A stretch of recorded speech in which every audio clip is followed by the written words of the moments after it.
Vous écoutez la story, issue de l'épisode S209 du podcast Faut pas pousser les ISO, diffusé le 14 avril 2021. C'est Sigma qui vous présente aujourd'hui la story de Benjamin.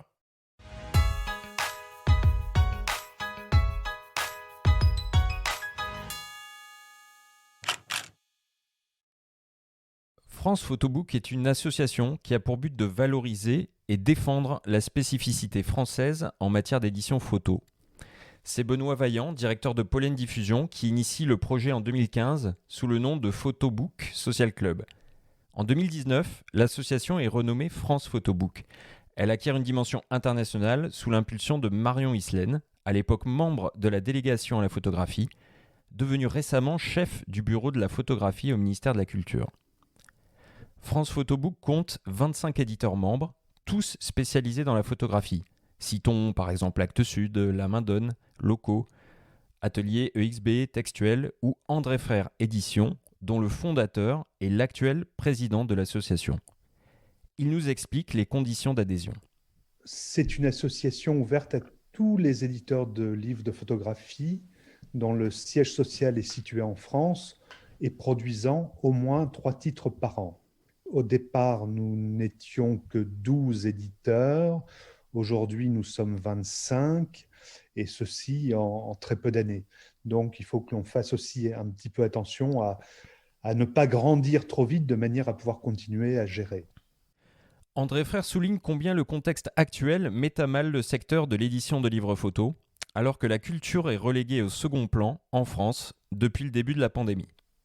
En tant qu'éditeur de livres de photographie, nous avons essentiellement souffert de la disparition des festivals, du report des expositions ou de l'annulation des expositions, ce qui a provoqué en fait, un désert dans l'activité du livre de photographie et dans le monde de la photographie à travers les expositions.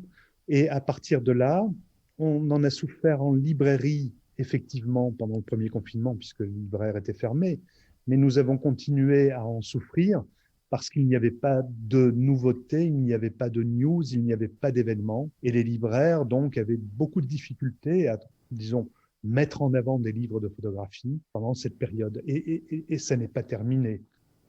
Alors, comment exister dans ces circonstances ? Des pistes virtuelles ont été étudiées, comme la Printed Matters Virtual Art Book Fair de New York. Après avoir satisfait les demandes des organisateurs en créant un site internet, en organisant des conférences en direct avec les auteurs, André Frères ne cache pas sa déception à l'issue de l'expérience. Ça a été un flop total. Flop total, pourquoi ? Parce que les lecteurs de livres de photographie ont besoin de toucher le livre de photographie. Le livre de photographie, c'est pas comme un roman, c'est pas comme un essai. Il n'y a pas, que le contenu qui importe, mais aussi la forme. On a bien vu le livre de photographie évoluer très fortement ces 10 dernières années, avec une attention de plus en plus importante sur la forme, sur le design du livre, sur l'adaptation du produit livre au contenu offert par un auteur, par exemple. Là, ça nous a bien montré en fait les limites du virtuel pour le livre de photographie. Le livre de photographie, il a besoin d'être tenu entre les mains, d'être plié, déplié, feuilleté, senti. C'est véritablement un objet. Afin de venir en aide aux éditeurs de livres de photographie, le ministère de la Culture a ainsi créé le programme Pulp en début d'année pour pallier à la baisse de leur chiffre d'affaires et à l'annulation de nombreux événements en enrichissant les fonds documentaires de FRAC, Centre ou École supérieure d'art, avec des livres déjà produits par les éditeurs de France Photobook. Une initiative concluante selon Anna-Karine Robin, coordinatrice de l'association. C'était en fait 90 lieux sélectionnés dans la France entière, donc des centres d'art, des écoles d'art ou des FRAC. Pour chacun de ces 90 lieux a été sélectionné 1 ou 2 ouvrages par éditeur membre de France Photobook. Tous les lieux qui ont pris part à cette opération ont tous été très enthousiastes. La deuxième phase du projet va être l'organisation de rencontres avec le public de ces lieux et ces lieux mêmes. C'est vrai que ce projet va vraiment s'inscrire aussi dans une volonté, on va dire, de sensibilisation, de pédagogie, mais aussi de formation sur le livre photo, donc dans ces différents lieux qui sont les centres d'art et les écoles d'art. Les 5 et 6 mai prochains, au cours de la seconde édition du Parlement de la photographie, une session consacrée à France Photobook figure au programme, avec notamment l'annonce de la mise en place d'un plan sur 3 ans. France Photobook va vraiment développer une communication tournée vers l'international aussi. Son rôle, ça va être aussi quelque part d'être représentant de ce qu'est l'édition photographique et quelque part syndicat. Et dans cette optique, on voudrait vraiment mettre en place des ateliers de formation à destination des bibliothécaires ou des libraires qui parfois manquent peut-être d'appréhension sur ce qu'est le livre photo et notamment du fait de ces évolutions sur ces dernières années. Mais comment, dans ce contexte, les acteurs de France Photobook ont vécu la récente rétrogradation de la photographie, devenue un simple bureau au ministère, rue de Valois? Très, très inquiet à l'annonce. Ça a été vraiment un tsunami, mais pas qu'à notre niveau. Les filles de la photographie, la Saïf, les diagonales, on s'est tous retrouvés en se demandant ce qui nous arrivait. Parce qu'il est vrai que cette délégation avait mis pas mal d'années à être créée et que là, on avait vraiment l'impression d'un très grand retour en arrière. Si le dialogue avec la ministre de la Culture, Roselyne Bachelot, n'est pas encore établi, et bien que des zones d'ombre subsistent, les premières discussions avec Christopher Miles, directeur général de la création artistique, semblent aller dans le bon sens et devraient bientôt déboucher sur des annonces concrètes. On a rencontré quelqu'un qui n'avait pas la langue de bois, qui parlait franchement, qui se posait des questions, et nous sommes en train de travailler justement avec lui. Il nous a écoutés. Il nous propose en fait de créer un département de la photographie et non plus un bureau. Il nous assure que le directeur ou la directrice de ce département fera partie du comité de direction. Et 2 ou 3 autres petites choses dans ce sens-là. On peut dire qu'on est un petit peu rassuré, mais que d'un autre côté, on n'a pas rencontré la ministre et qu'il y a des choses qui restent encore un petit peu dans l'ombre, comme la grande commande photographique. On ne sait toujours pas quand elle va être lancée. Aujourd'hui, on aimerait pouvoir travailler avec la Direction générale de la création artistique, le CNL et le CNAP, de manière à peut-être remettre un petit peu au goût du jour les aides concernant le livre de photographie et spécifiquement le livre de création photographique.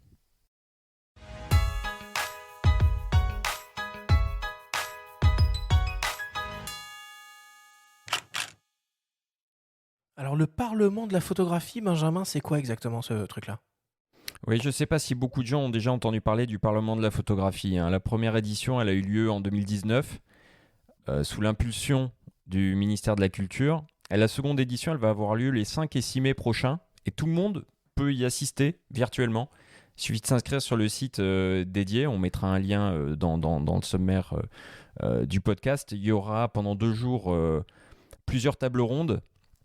Donc tout cela va être impulsé par un discours de Roselyne Bachelot et Marion Islaine, qui est chef du bureau de la photographie, on l'a entendu. Donc de multiples tables rondes autour du photojournalisme, autour du droit d'auteur. Il y aura beaucoup d'intervenants, des gens de Tendance Floue ou d'autres agences encore, Myop notamment. Toujours les mêmes questions. Où va la photographie ? En fait, c'est des questions qu'on entend depuis même Frédéric Mitterrand, qui avait lancé une mission de la photographie en 2010. Ça en devient presque ridicule puisque rien ne se passe. Alors là, on a entendu André Frère qui dit que le bureau va devenir peut-être un département. La vérité, c'est que la place de la photo au ministère de la Culture, elle est de moins en moins importante. Elle ne fait que reculer. Donc voilà, il y a vraiment matière à s'inquiéter. Je me souviens qu'il y a quelque temps, Aurélie Filippetti, qui était ministre de la Culture, s'était fait remarquer en étant reçu par Jeunesse Star de Paris Match. Elle annonçait Mots et merveilles pour la photographie, et il s'est rien passé. Je pense que beaucoup de ministres de la Culture font des effets d'annonce, et on peut regretter que des vrais ministres de la Culture comme Malraux ou Jack Lang n'existent plus, et donc je n'ai qu'une confiance extrêmement limitée dans tout ce qui est ministériel. Non, je voulais demander, tiens, votre rapport aux livres photos, les uns les autres, par contre, est-ce que c'est quelque chose, un objet qui est important pour vous? Jean-Baptiste? Ouais, moi, j'aimerais bien un jour faire un beau livre. Ouais, ça peut m'intéresser de faire ça un jour. Je suis pas particulièrement pressé, mais c'est vrai que je fais partie des gens qui ont pris beaucoup de plaisir à feuilleter des livres. Euh, donc oui, c'est quelque chose qui reste, c'est un objet. Voilà, j'aime bien regarder la photo imprimée, tourner les pages. C'est quelque chose qui me plaît. Oui, ouais, ouais, j'aime bien les livres. Et toi, Frédéric, est-ce que tu envisages un jour une version imprimée de ton compte Instagram? Écoute, j'ai déjà dû en faire. J'avais été contacté par différents types d'imprimeurs, tu sais, qui te proposent des offres. Donc j'en ai imprimé quelques-uns. Je les ai là, tu vois, mes pieds, je regardais justement des bouquins, pas les miens, hein, mais d'autres. Pendant l'intervention de Benjamin. Et ouais, c'est intéressant. Et puis comme tu le disais, je suis un stit, donc forcément la partie du livre pardon, qu'on touche, qu'on manipule, qu'on regarde par rapport aux écrans, elle est hyper importante. Donc je trouve vraiment dommage qu'il n'y ait plus ce soutien, cette tradition. Et quand j'entendais Benjamin parler des bibliothécaires qui disaient qu'il faudrait une formation pour ça, je dis d'où il faut une formation pour les livres photos. Bernard, t'as déjà publié un livre, toi? Enfin, oui, t'en as publié énormément, mais un beau livre de tes photographies. Non, je vois ce que tu entends par beau livre. C'est effectivement un de mes projets, une envie en tout cas. Je travaille comme, appelons ça directeur artistique sur des livres d'amis qui en publient. Et c'est vrai qu'au bout du compte, ça me fait quand même très envie de faire un ouvrage qui soit réellement un livre d'images au sens noble du terme et moins des livres techniques comme j'en ai fait beaucoup.